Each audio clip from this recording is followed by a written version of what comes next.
Michael Porter, yung competitive strategy, competitive advantage. How many of you have read that? For those of you who have read that, Michael Porter talks about kung gagawa ka ng isang business, sinasabi niya, you have to decide whether mag-niche ka ba sa isang sector, no? Pag-focus ka, magkakaroon ka talaga ng specific focus para hindi ka makikipag-battle, parang huwag masyadong marami yung kalaban mo, or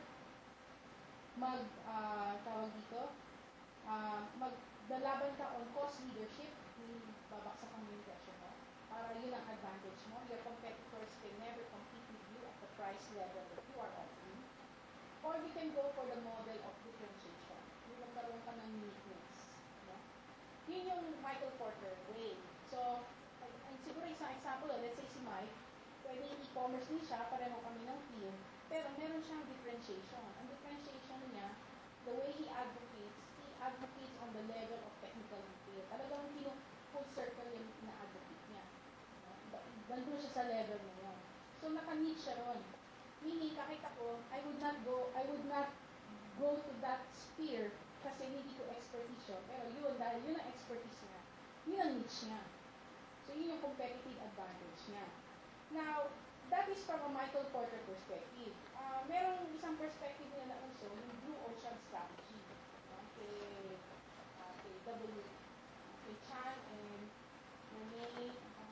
Anyway, ang Blue Ocean Strategy naman, ang ginagawa niya is, you should get out of the red ocean. Even before you roll out your product or service, is think of, anong binibenta mo? June. Anong binibenta mo, June? Store brands. Supermarket? Okay. So sabi niya, what makes a person decide kung saan supermarket siya pupunta? Functions. Parang ISP. Anong functionality ang hinahanap mo? So, kailangan malaman mo kung nasaan ka. So let's say, this is competitor A.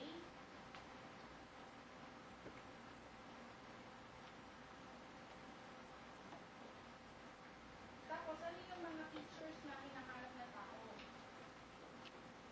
So, siguro parang hindi naman makikita si June at baka ma-on the spot si June. Kaya ba, sabihin ko na sa akin, parang selling club membership. Ano ba ang hinahanap ng isang tao kapag nag-join siya ng isang club? Mag-visualize ko na idea. Sabihin mo, magkano yung fee? Okay? Tapos sabihin mo, ano ba yung benefits ko as a member?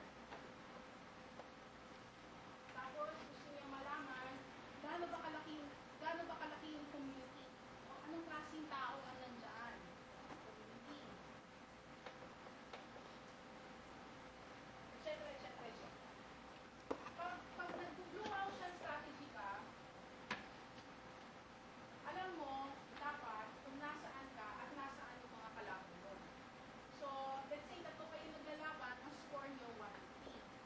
So, pag fee, let's say siya, libre, o may bayad, 1 siya. Mas mataas ang ranking na nun kasi wala nga siyang bayad. Pero, pagdating sa benefits, ito na mas matimbang ko. Pagdating sa community, pwedeng, ano ba labanan ng community? Is it a numbers game or is it a quality game? Depende kung ano yung ilalagay mo parang dyan. No? Now, ito, na naglalaban kayo pare-pareho, ang tawag dyan, red ocean. Sige, nagpapatayan ko yun. No? Parang soft drinks, parang cellphone. Red ocean siya. No? Pag nag-blue ocean strategy ka, what happens is that you reduce hindi ang standards na dati mataas ang criteria, medyo i-reduce nyo. Halimbawa, yung Southwest, states yung halimbawa, yung airline, may nag-reduce siya ng fee, nag-eliminate siya ng mga service na standards na dating kiyala, nagnanggal niya, pero nag-raise din siya ng standards in other areas, nag-raise siya ng quality in other areas, at nag-create siya or nag-innovate siya ng new service.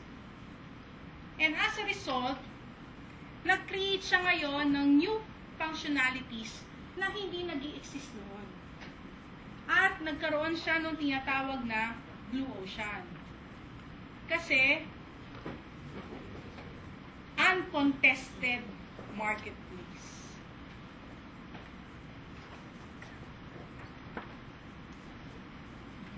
Uncontested.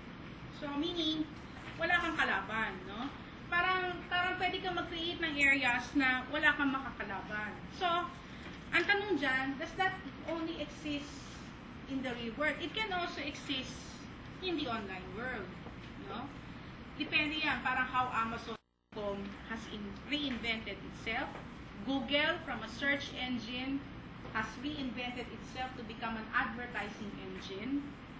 Nag-create siya ng Blue Ocean para sa kanya, no? Of course, sooner or later, magiging Red Ocean din yan dahil yung mga kalaban mo, papasukin ka. Kaya pa nag-create ka ng uncontested market space, ang palagi mong iba-barrier ay yung imitation. Paano mo malalaman kung Blue Ocean siya? Meron kasing Blue Ocean na short term, merong long term. Long term, kung mabablock mo yung imitation. Paano mo nabablock? How do you block it? Like in the case of Chika.com, yung, sino gumagamit ng Chika? Nag-create siya ng uncontested market space, binlock niya yung imitation through patents. Or talagang mahirap kalabanin. So, may mga ganun-ganun siya.